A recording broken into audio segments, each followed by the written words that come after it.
Всем доброй ночи. Наконец-то я добралась до канала. Уже 2 дня, наверное, вот так.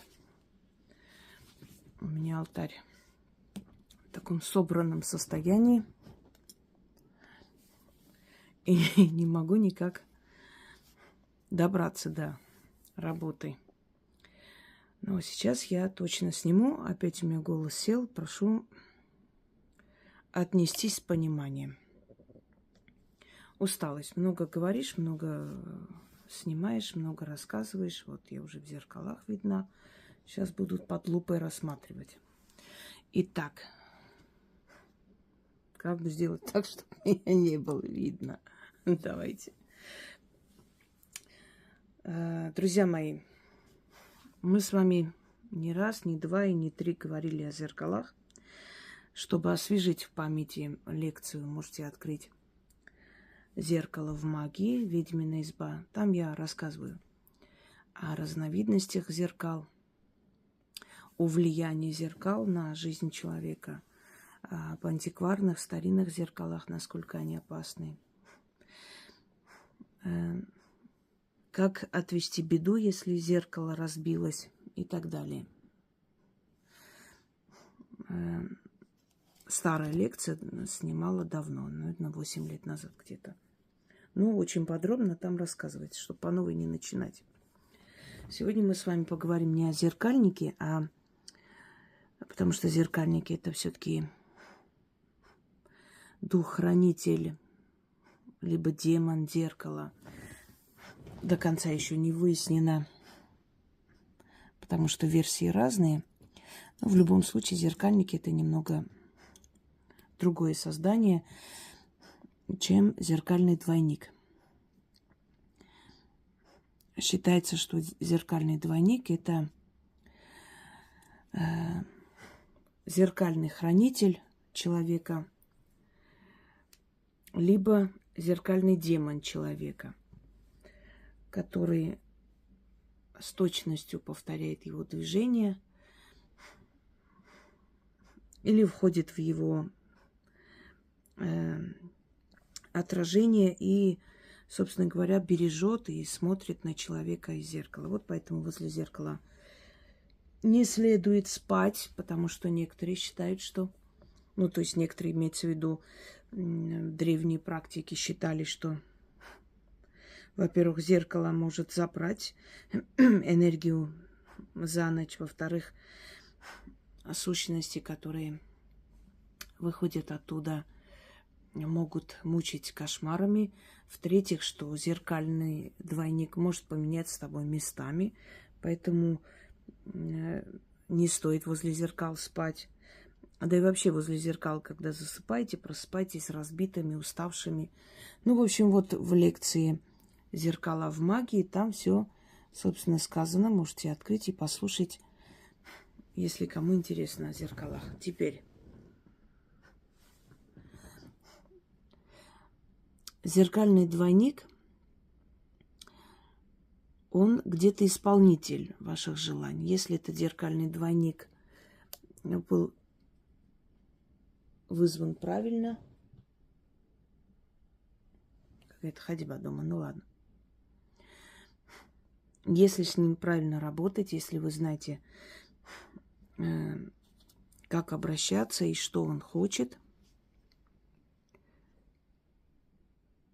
Что за...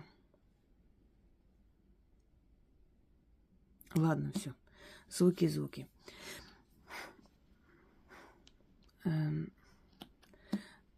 Есть такие черные, темные ритуалы, которые, конечно, простым людям делать не рекомендую.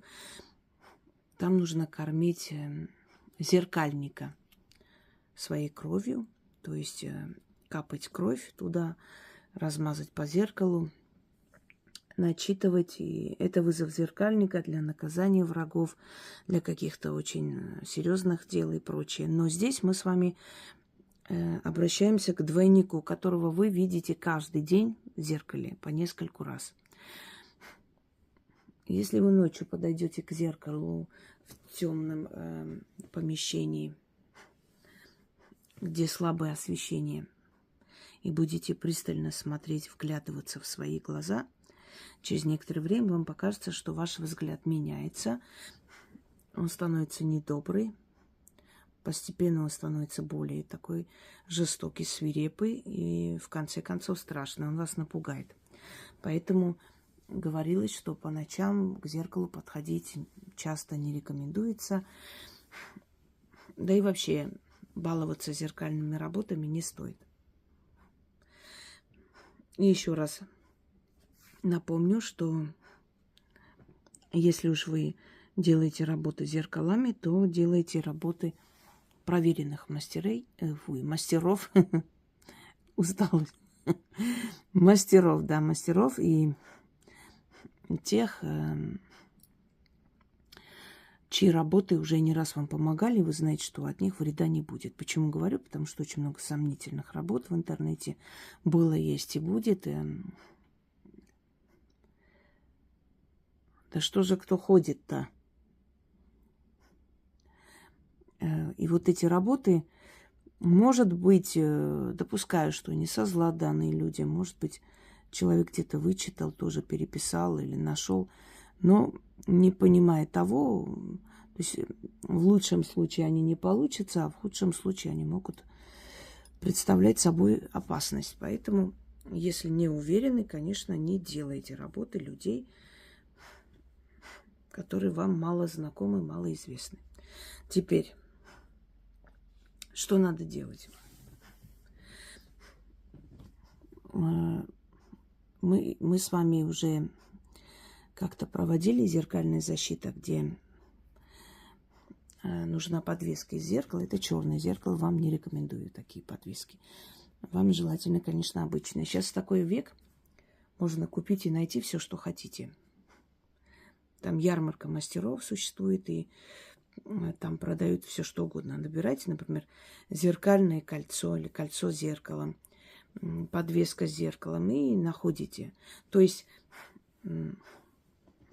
вот подобные там кольца, скажем, отражающие, если кто-то там решит, может быть, это что же отражающие, можно носить и начитывать. Нет, это не зеркало, это камень, и даже хорошо отполированное и радированное серебро в этом ритуале не подходит. Только зеркало. Это твою ж дивизию. Весь дом в движении, ладно. Кто-то тут ходит, ладно. Потом разберемся. Итак, значит, с помощью вашего зеркального двойника совершим небольшой крадник. Есть крадники опасные, которые нельзя делать никому. Если не хотите получить обратный удар, это крадники, которые делают людям. Да, это нежелательно.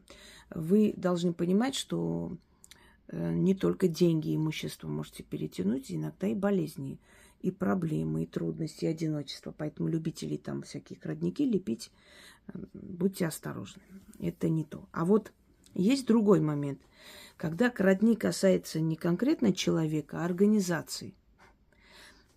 Да, там тоже работают люди и прочее, но вы крадете немножечко, потому что с них не убудет, а вам прибавится. Немного берете, скажем, у банков. Теперь вопрос. Банки нас обманывают или нет? Да, еще как. Обдирают, как сидоровых коз. Обдирают, да, они обманывают. Очень много людей подписывают, не глядя, или маленьким шрифтом написано, и подписывают и отдают банку огромные деньги. Если вы взяли кредит, там, телефон, скажем, который стоил 20 тысяч, вы оплатите банку почти 40, там, 38 почти тысяч и прочее. Обязательно. Самое интересное, кредиты не дают людям, которые могут за быстрое, то есть короткое время выплатить, но дают людям, которые должны с зарплаты на зарплату как-нибудь отдавать. Им выгодно, чтобы вы долго платили и много платили. Так что это существует. Значит, банки у нас берут. У нас берут большие комиссии, берут. Следовательно, банки должны иногда откупаться за свои деяния, да. Все их деньги честные, нет. Если банк потеряет 100-200 тысяч, потеряет как? Вы же не пойдете грабить банк и забирать оттуда? Нет. Вы начитаете, где-то банк потеряет в каких-то процентах. Это во Вселенной, понимаете, это все происходит в параллельной реальности.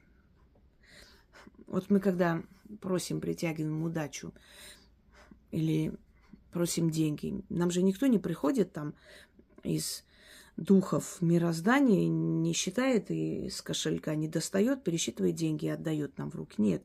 Оно приходит из разных источников. То есть на том параллельном мире тебе приносят, эту денежную энергию отдают, а в нашем материальном мире оно прибавляется. Ну, кто-то внезапно заказ делает, кто-то хочет вас там отблагодарить, смотря кем вы работаете, на чай оставляет несколько человек. Больше людей записывается. Кто-то из ваших коллег заболел, вас попросили в этот день поработать из-за этого человека и оплатили вам за этот труд. Пришел богатый дяденька, вот, значит, вы ему сделали прическу лучше, вот ему понравилось, он должен за это оплатить 2000, скажем, да, и 2000 он оплачивает, и вот 10 тысяч тебе отдает и говорит, вот я хочу тебе сказать спасибо, мне так понравилось, что я теперь буду только к тебе ходить. Пожалуйста. То есть вот со всех сторон света некая энергия подталкивает вот это все к вам. И вы постепенно набираете деньги, которые вы просили. То же самое в этом случае. Когда это организации, когда это весь мир, вокруг люди. Знаете, с миру по нитке. Каждый, кто-то 10 рублей потеряет, кто-то 20 где-то что-то, кто-то 50. Банк потеряет 120 и так далее. И вы вот этим крадником соберете себе деньги. А люди и организации откупятся. Потому что, когда крадник делается конкретно на человека, на имя человека, вы ему вредите. Когда крадник делается как собирание со всего мира, только в этом случае люди не сами добровольно приносят, отдают, а вы их как бы принуждаете к этому, чтобы они отдали. Вот в этом случае, да, это уже как бы безобидно. Вселенная сама решает, сколько с кого взять и тебе отдать. Вот так лучше, понимаете? Вот, например, когда начинает, вот вы даете ритуал наказать врагов, а вот это... Я объясняю, это не порча. Человек не идет порчу делать на кого-то. Нет. Он просит справедливости. Справедливость есть в мироздании. Сила справедливости существует. Если человек лицемерно говорит, я прощаю при всех, но в душе хочет справедливого наказания, он этого наказания не дождется у врага. Почему? Потому что он врет. Его мысли, его слова и его дела должны совпасть. То есть дела, он пошел, сделал ритуал вместе, на словах сказал, да, я хочу, чтобы его наказали, и в мыслях тоже сказал, хочу, чтобы наказали. 3 аспекта совпали, оно получилось. Человек хочет денег, он хочет в душе быть богатым, но при всех говорит, ой, деньги зло, деньги грязь, богатые люди плохие, деньги портят, зачем мне деньги нужны, но в душе хочет богатства. И притом ничего не делает для того, чтобы разбогатеть. Он будет богатеть? Нет. А если человек работает день и ночь, он хочет разбогатеть, но боится ответственности. А вдруг я разбогатею, у меня все будут просить деньги, а потом налоги платить надо будет, а потом я стану... И вы учтите, если вы начнете хорошо зарабатывать и подниматься в этой жизни, к вам будет очень много ненависти. Сможете справиться? На вас будут стучать во всякие госорганы, про вас будут гадости снимать, говорить, за спиной будут говорить, будут пытаться портить вашу репутацию, друзья будут предавать, близкие будут пользоваться вами. Вы готовы? Подумайте над этим, потому что большие деньги – это большая ответственность. Но если человек для того, чтобы разбогатеть, работает, я не знаю, еще призывает эти деньги, новые идеи, то есть всецело отдается этой работе, в мыслях он говорит: да, я готов, я приму, я хочу хорошо жить. И при людях говорит: да, я хочу хорошо жить, и в этом ничего плохого нет. 3 аспекта совпали, и он получил то, что хотел. Всегда помните, если вы в этой жизни чего-то не получаете, значит, в чем-то вы себе врете. Есть 3 кита, на котором держится ваше желание. Это ваши действия, мысли и слова, которые вы говорите. Вы говорите: я хочу найти мужчину, я хочу встретить мужчину и жить счастливо. Теперь подумайте, что вы делаете, чтобы его встретить, чтобы этот человек пришел в вашу жизнь, и у вас была счастливая жизнь. Если вы не ухожены, если вы над собой не работаете, потому что мужчина все-таки глазами любит, это не обязательно быть фотомоделью, но, по крайней мере, быть приятной женщиной. Я видела женщин, у которых очень дорогие шубы и бриллианты, но черные зубы. Они не подходят. Я видела женщин, у которых абсолютно неопрятные, неухоженные пальцы рук, под ногтями грязь, но у них очень дорогие шубы. И они не могли понять, почему мужчины на них не смотрят, почему они несчастливы, что они так делают. Да потому что неприятно.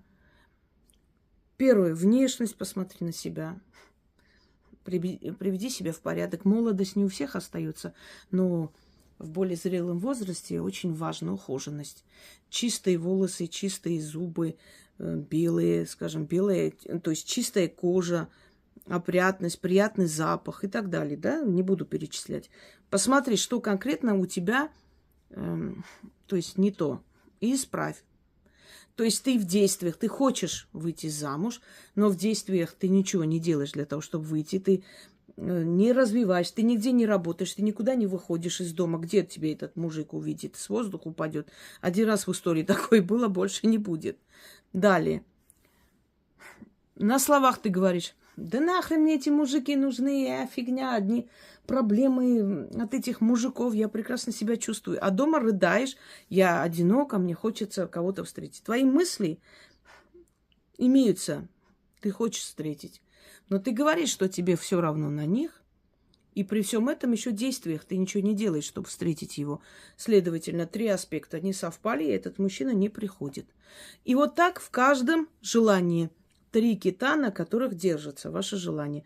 Садитесь и посмотрите на себя критично, настолько ли вы честны с собой. Так вот, когда делаются вот такие общие крадники, я бы даже сказала не крадник, перетяг денег, наверное, так лучше, перетягиваешь к себе деньги. Вселенная, вот ты идешь, начитала на это кольцо и носишь. И Вселенная сама решает, кто должен заплатить, у кого надо взять плату. А знаете, почему она берет плату? Вот как евреи говорят: спасибо, Господи, что деньгами взял. Человек что-то не то сделал. Либо он должен здоровьем отдать, либо семья разрушится, либо карьеру потеряет, либо красоту потеряет, что-то из этого. И Вселенная думает: ну, ладно, человек вроде оступился, но сделал нехорошо. Но зато вон там в таком-то году кошку спас, еще там что-то. Ну, пошел на коллегу, что-то нехорошее сказал, доложил. Но, с другой стороны, собаку спас, вылечил. Вот как быть? Взять и отнять здоровье как-то жалко. А давай ты деньгами заплатишь за то, что сделал. Пострадаешь вот так. А как ты пострадаешь? Ну, вот так вот получится, что ты ждал там чего-то, вот у тебя должны были купить, а давай не купят у тебя. Ты 50 тысяч потеряешь. Поплачешь, будешь переживать, и зато ты заплатишь за содеянное, и я тебя отпущу. Вот это и есть. Вот ты идешь, начитываешь, наговариваешь, а Вселенная сама решает, кто в наказании должен терять свои деньги. В твою пользу. Кто-то 5 тысяч потеряет, кто-то 10, а кто-то, например, но у него там, он чуть не упал, а кто-то его выхватил, смог удержать, и он, значит, не сломал себе нос.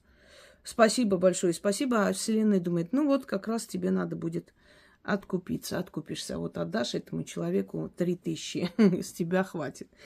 Понимаете, я вам объясняю на пальцах, просто объясняю такие вещи. Ну, примерно так происходит во Вселенной, что не всегда, когда ты что-то теряешь, надо выйти на Луну. Надо иногда думать, я не просто так потеряла. Не задавайте себе вопрос, за что. Скажите, для чего это было сделано? Что в этом есть? Какая суть? За что я заплатила? Может, так надо было? Так вот, вот такие крадники или стяги, или перетяги денег, они безобидны, потому что они не начитываются конкретно на человека, не подключаются, как вы любите говорить, к этому человеку и не высасывают у него постоянную энергию. Конечно, если вам сделали крадник или кому-то сделали, и у этого человека забирают все, что у него есть, это, естественно, порча, это нехорошо. Но когда вы идете и говорите Вселенной, вот ты сама решай, сколько хочешь, отдай. У кого сколько надо. Кто должен откупиться, пусть тот и откупается. Тогда Вселенная говорит, хорошо, тебе сейчас нужны деньги, сейчас посмотрим, у кого, кто у меня в долгах, я сейчас заберу, тебе и отдам. Вот так происходит. То есть ты никому не портишь жизнь. Просто один раз человек отдал, откупился за что-то и освободился. А тебе дали это все. Потому что ты попросил. Мы же должны просить, потому что Вселенная – это тот самый джин, которому надо сказать свои желания. И тогда джин говорит, есть мой господин, слушаюсь и повинуюсь. Итак, друзья мои, теперь, вот это тот самый портал, о котором я говорю, видите? Вот я закрываю вот эту дорогу света. Это не блики и не отражения. Это вот те самые дороги, открытые, которых много во Вселенной. И когда туда попадает свет, в эту вот пустоту, она светится вот так вот. Линию света создает. Это и есть портал. Что-то белое, если честно, вот тут ходит. Ну-ка. Не могу понять. Уже который раз в экран попадает. Ладно. Да, кстати, сегодня же не просто так ходит. Сегодня сильный день, поэтому. Сегодня по древнезоастрийскому календарю то ли день открытых врат или священных врат. Я не помню, как называется. Сегодня же на 14 число, да? Да, 14 марта, вот. С 14 по 16. Вот поэтому они активны. Ладно уж. Это не особо такой прям важный день для ритуалов. Можете делать, можете нет. Это не имеет такого большого значения. Просто в это время активность духов Земли чувствуется. И вот они вот дают о себе знать. Так вот, берете зеркальный... да, вот ритуал, который мы с вами делали. Зеркальная защита. С тем зеркалом нельзя проводить, потому что она для того, чтобы отражать плохую энергию. И то зеркало, которое используется для отражания от вас отрицательной темной энергии, ее нельзя использовать для собирания денег. Вы должны понимать, что для этого ритуала вам нужен совершенно новый. Но если вы сами сможете для себя смастерить, пожалуйста, делайте, я не против. Есть люди, которым могут с маленьких зеркал красиво там вырезать, сделать себе кольцо или вот подвеску. С черным зеркалом не стоит. Вот это не черное, это обычное зеркало, по-моему. Да, что-то на обычное больше похоже. Ночью не очень видно. Так, вот такое кольцо, например, зеркальное. Внизу так делается. Вот, видите? Вот такое кольцо зеркальное. Смотрите. Надевайте это кольцо. Перед выходом из дома смотритесь туда, в это зеркало. Или надевайте, значит, вот подвеску. Если не дотягиваете, значит, сначала начитайте, потом наденьте на себя. Смотрите в это зеркало, читайте. Можете читать и глядеть туда, смотреть, читать. Вот таким образом. 6 раз начитали. Надевайте, больше не смотритесь в это зеркало, пока не придете домой. Когда приходите домой, тоже не смотритесь. Не глядя, вот так вот держите, вот так. Начитывайте и кладете подальше. И в следующий раз, когда опять выходите, снова смотритесь, читайте. Потому что если вы будете смотреть, он будет забирать, собственно, у всех, кого видит в зеркале, кто отражается. Все живые существа. Поэтому вы один раз посмотрели, своего двойника поселили туда, оставили там, отвернули от себя, надели и вышли. Либо подвеску, либо кольцо. Еще один нюанс. Вы должны быть одни. Вы не должны ни с кем из близких и родных ехать куда-либо. Или выйти. Или пройтись. Потому что ваш двойник заберет у близких людей. Если вдруг внезапно ваш близкий человек подойдет к вам в этот момент, и вы не хотите, чтобы у него забирали, вам нужно будет закрыть ладонью зеркало, чтобы он не отражался в зеркале. Но смотреться туда нельзя. Потом снова можете открыть. Желательно с этим зеркалом ходить в торговый центр, по рядам ходить. Наших любимых торгашей, которые тоже не раз и не два обманывают и обчищают. Ну, они тоже заплатят, ничего страшного.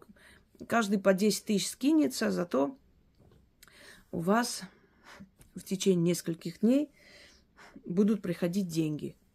Есть люди, которым вот такие стяги денежные, они подходят лучше, чем, скажем, денежные ритуалы.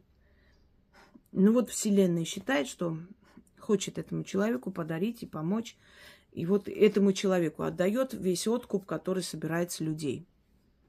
И у них это лучше работает, даже чем, значит, денежные ритуалы. Значит, проводите такие почаще. Идите в банк. Ну, зайдите в банк, там, например, не знаю, что-то спросите, во сколько что работает, или подойдите, посмотрите, там якобы очередь. Ой, большая очередь, я пошла. Ну, то есть, чтобы поняли, что вы зашли и не захотели. Идите какой-нибудь дорогой бутик, идите в магазин золота, пройдитесь. То есть по таким местам. Садитесь в кафе, возьмите кофе, посидите немного. Вы будете собирать со всего, вот со всех, вот, кто там есть, с каждого столько, сколько посчитает Вселенная. Кто-то сильно нагрешил, так сказать, может быть, как раз в этот момент продавщица, которая напротив вас стоит и вам предлагает золотые часы, может быть, как раз утром она вышла из дома своей подруги, которая где-то отдыхает, и с постели ее мужа. И пришла там спокойненько, занимается делами. Вот она сделала нехорошую вещь. И как раз в этот день, может быть, пришла ее очередь расплатиться за сделанную подлость. И вы сидите, смотрите. Она вам: ой, такое у вас красивое кольцо необычное. А что это такое? Ну, это зеркало просто. Люблю вот такое вот зеркальное. Мне нравится с детства. Ну вот и хорошо. И вы ушли. И через некоторое время, например, ее лишили премии. А вот эта премия досталась вам как компенсация. То есть вы меня поняли, о чем я говорю и про что. Да? Мы друг друга поняли. А теперь перейдем к действию. Значит так. Первое. Перед выходом из дома, еще раз говорю, выходите одна или один. Без детей, без жены, без друга, без подруги, без мужа, без никого. И без собаки. Я пойду кое-что куплю и приду. Да вообще можете сказать, я пойду, мне надо определенную вещь сделать и приду. Особо не вдавайтесь в подробности. Пожалуйста, уважаемые умные дамы, не пишите под роликом: ой, я как раз купила вот это зеркальное, сегодня сделала, надеюсь, получилось. Не получилось. Знаете, такое дело глаза боится. Не будьте легкомысленны. Нельзя заранее говорить, тебе еще не дали, а ты уже хвастаешься. Это глупо. И это уже сомнение. Ты уже не доверяешь этим силам. Ты приходишь за подтверждением. Как вы думаете, получилось или нет? На черта делать, если ты не веришь им. Итак, читаем перед выходом. Следующие слова 6 раз, глядя в зеркало. Потом резко надеваем кольцо, отворачиваем зеркало и больше не смотримся. Домой приходим, опять не глядя в это зеркало. Заходим в дом, нужно в дом принести эту энергию. У порога читайте 6 раз, после чего снимайте, не показывая себя. Можете ладонью закрыть. И кладете подальше куда-нибудь. Все, оно там должно лежать. Определенное время, пока эти деньги приходят. Старайтесь не трогать это кольцо. Потом опять, это кольцо должно быть только для вот таких событий. Если вы придете домой, например, на следующий день ваш ребенок туда влезет, посмотрит, ну, считайте, что получилось наполовину. Сколько смогли, столько отдадут. Дальше нет, потому что этот зеркальник, он принес все это, собрал. Теперь он должен постепенно вам отдавать этой энергии денежной, понимаете? Поэтому не надо его тревожить там. Не зеркальник, неправильно сказала, зеркальный двойник. Итак, зеркальный мой двойник. Сотворим с тобой крадник. Через стать зеркальную, через силу тайную, через магию древнюю, со всех удачу и богатство собирай, да в зеркале спрячь, заклинаю. Зеркальный мой двойник. Сотворим с тобой крадник.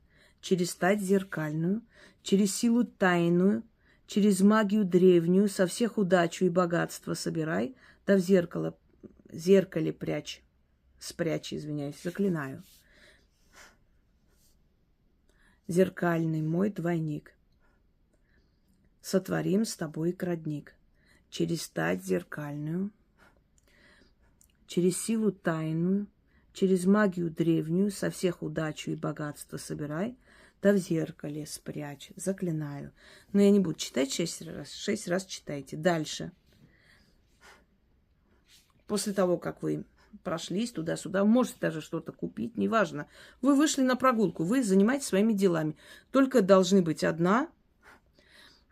И желательно ходить вот в такие места. Не в школу и детский сад, где бесполезно. Это дети, с них ничего собирать не соберет этот зеркальный двойник, потому что он собирает у людей, у которых есть свои деньги собственные.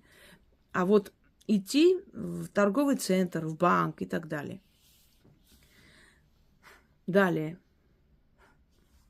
Когда вернулись, точно так же. 6 раз. Зеркальный мой двойник, ты сотворил крадник. Из зеркала выходи, что насобирал мне неси. С кого удачу, с кого и богатство в придачу. С них оторвалось, да ко мне прилипло. С них убавилось, мне прибавилось. Удачу и деньги себе забираю, заклинаю. Зеркальный мой двойник, ты сотворил крадник. Из зеркала выходи, что насобирал мне неси. С кого удачу, с кого и богатство в придачу. С них оторвалось, да ко мне прилипло. С них убавилось, мне прибавилось. Удачу и деньги себе забираю, заклинаю. Зеркальный мой двойник, ты сотворил крадник. Из зеркала выходи, что насобирал мне неси. С кого удачу, с кого и богатство в придачу. С них оторвалось, да ко мне прилипло. С них убавилось, ко мне прибавилось.